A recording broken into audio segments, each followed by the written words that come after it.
Closed season. It's the pits. I run a small hotel. I used to run it with my wife, but she left me because of her drinking. She did not go far. I see her in the local bar, sometimes sitting alone hunched over a bottle, sometimes with her arm around a stranger. It hurts seeing her like that, but there's nothing I can do. Believe me, I tried. Now all I can do is try and keep busy and not think. Busy is easy during the summer. This is a tourist town. We are surrounded by verdant forest, overlooked by awe-inspiring mountains. The stresses of the hustle and bustle of the city are eased away by the beauty and serenity that greets you in every direction you look. There are thousands of visitors here over the summer, and I'm always fully booked and run off my feet. Come autumn, though, and the flow of tourists slows to a trickle. The first bite of cold wind swirling through the streets encourages any left to pack up and leave. Soon after the snows come, and the road into town becomes impassable until next spring. Nature rules here, as she did once across whole continents. We cannot argue. Just make sure we're stocked up on essential supplies, our food and water and beer and gasoline for the generators. I have a generator around the side of the hotel. It's relatively new, reliable.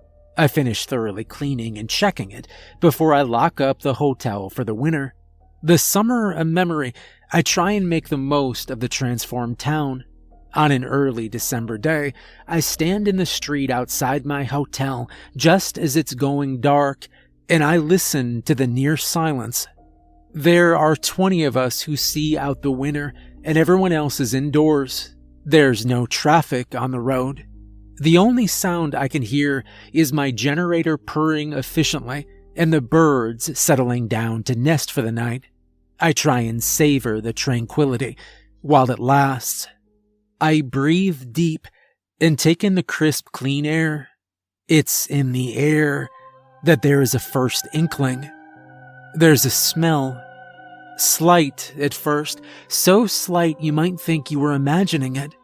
But then it hits you. The smell of meat gone bad.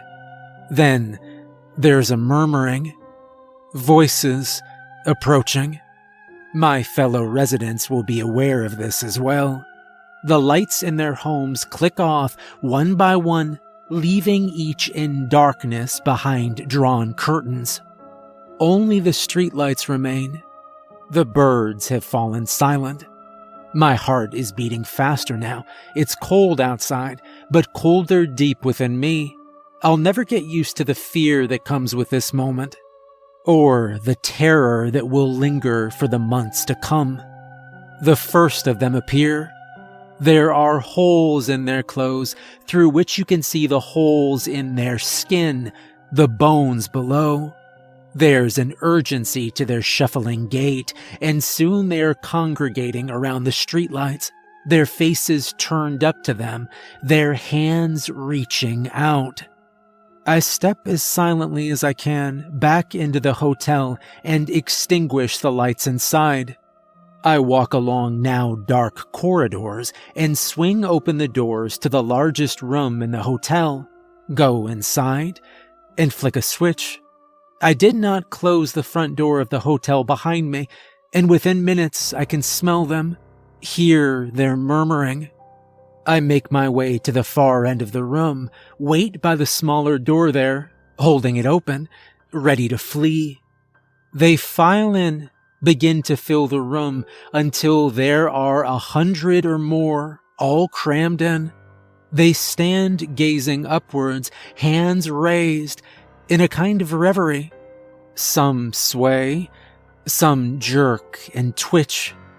The object of their attention, the thing that has drawn them here, the disco ball in the center of the ballroom ceiling. It spins, casting out glittering light, bathing the room in speckles of red, green, blue, and silver. They are transfixed. I make my exit, hurry up to the second floor, which I have once again converted for the winter months into a compound. I have supplies, chemical toilets, doors reinforced with steel and bolted firm. They come every winter, and they stay as long as the generator keeps going and the disco ball keeps spinning. Why do we put up with it? Why do we stay? Speaking for myself, for my wife, for the hope that she will come back to me. And because in early March, a day will come when I can see the snow melting. I will crack open my window and feel the fresh air on my face. I will hear the birds singing again. It's then I know it's safe to leave my second-floor compound. I walk down through the hotel. There's usually a little damage, scrape marks on the walls. These can be painted over. Cracked window panes, easy to replace. I head into the ballroom, look through the open doors. The disco ball is still. The generator has run out of fuel, and the room is empty. They've left us until next winter. I go get my long broom and begin to sweep the ballroom floor. I sweep it all up and put it all in a hold-all. When in the next few weeks I drive down to the neighboring town, and after I have loaded up on fresh supplies for preparing for the first guest of the year, I will pay a visit to the pawn shop and empty out my hold-all and cash in my findings.